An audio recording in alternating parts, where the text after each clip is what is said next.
ერთი რაღაცა მინდა გავიხსენო, რა სულ ეხა ეს ჩემი სამართლოში გადასვლის ის რო იყო და მთელი ამბავი და ნუ მოკლედ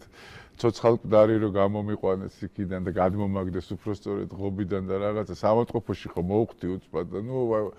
ძალიან დამტრეული ვარ და ძალიან ცუდათა ვარ მოკლედ აი მართლა რო ცოცხალკვდარი ისეთი სამოწყოფოში მივედი იქ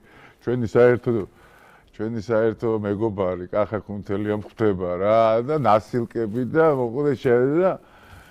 და ეს ნუ თვალებს ვერ ვახელ ისევა რა და უცბად ნახე რა ვიდეო ნახეო და ეს აი ცოცხალკვდარი ამ ტელეფონში ამ ვიდეოს უყურებ რა შენი გადაძრომის? არა და აი ხა მინდა გავუშვე ეს და აი იქ აბსოლუტურად იქ შეიძლება ითქვას რომ აბსოლუტურად შინაგანათაც კი შევიცვალე და საერთოდ თუ კი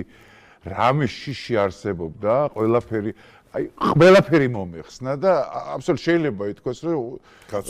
გავცოცხლდი კი სხვა ადამიანი გავხდი აი ნახეთ ეს ვიდეო მინდა განახოთ რა იქადაგა მაშინ პატრიარქმა რა გიორგი ლუგეშინია მე შენთანა ვარ აი ეს ხმა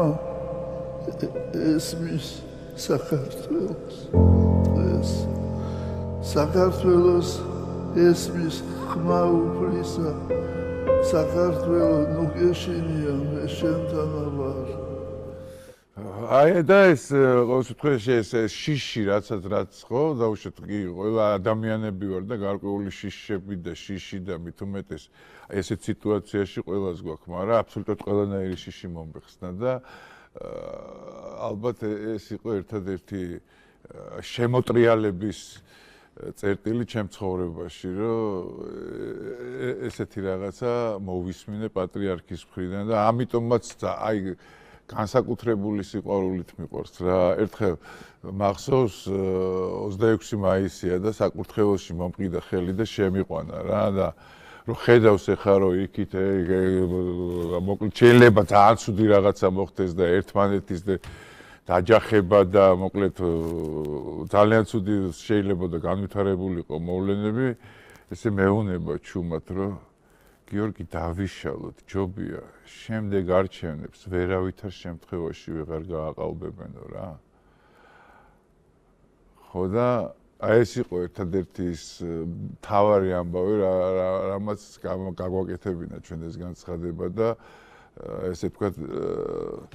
სამოქალაქო დაპირისპირება და ძმათამყველი აქვს აი ეს არაპოპულარული ნაბიჯების გადადგმის ძალა იცი? აი თავისი ავტორიტეტის ხარჯზე, ანუ საზიანოთ ავტორიტეტის. მე მახსოვს აი იმ დღეს იხსენებ შენ რომ ყველანი რომ მივედით სამებაში, კი ბატონო. სტადიონიდან. კი ბატონო. ხო და იქ რა ამბავი დაატრიალეს და ეუნებოდნენ უწმინდეს სისხლს დავღორითო და შენზე იქნებაო ეს სისხლი. მაშინ რომ გამოვიდა უწმინდესი თქვა რომ აბა დავიშალეთ ეხლა და რაღაც დაუჯერეთ რაღაცა იქნება არჩევნები რაღაც კი ბატონო ხო გახსოვს და ძალიან ფრუსტრირებულები ვიყავით იმედგაცრუებულები რომ ესე როგორ შეიძლება გახსოვს კი ბატონო მაგრამ ეს ხო თავისი ავტორიტეტის ხარჯზე გააკეთა ანუ საზიანოდ გააკეთა მაშინ ძალიან უკმაყოფილო იყო ხალხი უწმინდესი მაგრამ რო გავიდად რომ გამართლდა მისი ნათქვამი და მართლაც მშვიდობიანად დასრულდა და აღარ წავედით უკრაინის რა მაედანიზაციის გზით და სისხლის ღვრით. კი ბატონო.